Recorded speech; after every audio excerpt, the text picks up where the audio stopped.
மா, இந்த பொரியை வச்சு என்ன செய்ய போறீங்க? இந்த பொரியை வச்சு உனக்கு இப்ப பொரி தோசை செஞ்சு தரேன். வாங்க வீடியோக்குள்ள போவோம். பொரி எடுத்திருக்கேன். 3 கப்பு பொரி. 1 கப்பு பொரி எடுக்கிறேன்.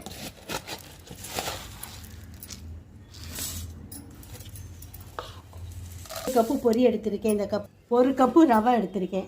இப்போ இந்த பொரியையும் ரவையை வந்து நுணுக்கிக்கிடுவோம். பொரியையும் நம்ம ரவையும் நுணுக்குனது இந்த அளவுக்கு இருக்குது, நுணுக்கியிருக்கோம். இந்த அளவுக்கு தயிர் சேர்த்துக்கோங்க. ஒரு 3 ஸ்பூன் தயிர் சேர்த்துக்கோங்க. தண்ணி ஊற்றிக்கோங்க. தண்ணி வந்து தேவையான அளவுக்கு ஊற்றிக்கிடுவோம். பொடிசாக சாப் பண்ண வெங்காயம்,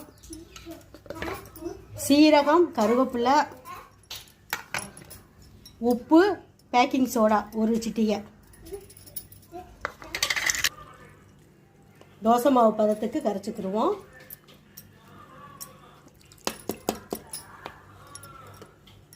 தோசை கரைச்சிட்டு ஒரு 10 நிமிஷம் ஊற வச்சுருவோம்.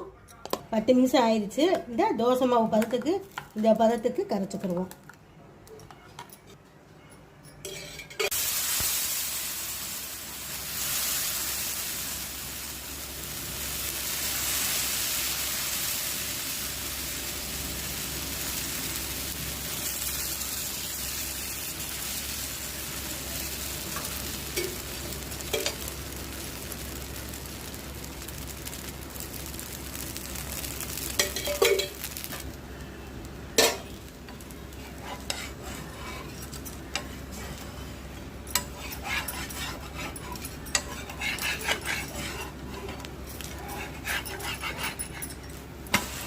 இது வந்து பொரியில் நம்ம செஞ்சுருக்கனால கொஞ்சம் மாவு வந்து ரொம்ப லேசாக இருக்கும். அதனால தோசையெல்லாம் ரொம்ப லேசாக ஊற்ற முடியாது.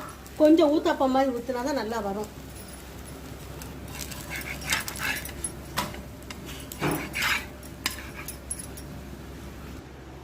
நேயர்களே, நம்மளுடைய பொரி தோசை ரெடி ஆயிடுச்சு. நான் இன்னைக்கு பொரி தோசை செஞ்சிருக்கேன். நீங்களும் இதே மாதிரி செஞ்சு பாருங்க. செஞ்சு பார்த்துட்டு ஆன்ட்டிக்கு லைக் பண்ணுங்க, சப்ஸ்கிரைப் பண்ணுங்க. நெக்ஸ்ட் வீடியோவில் சந்திப்போம். நன்றி. Bye bye.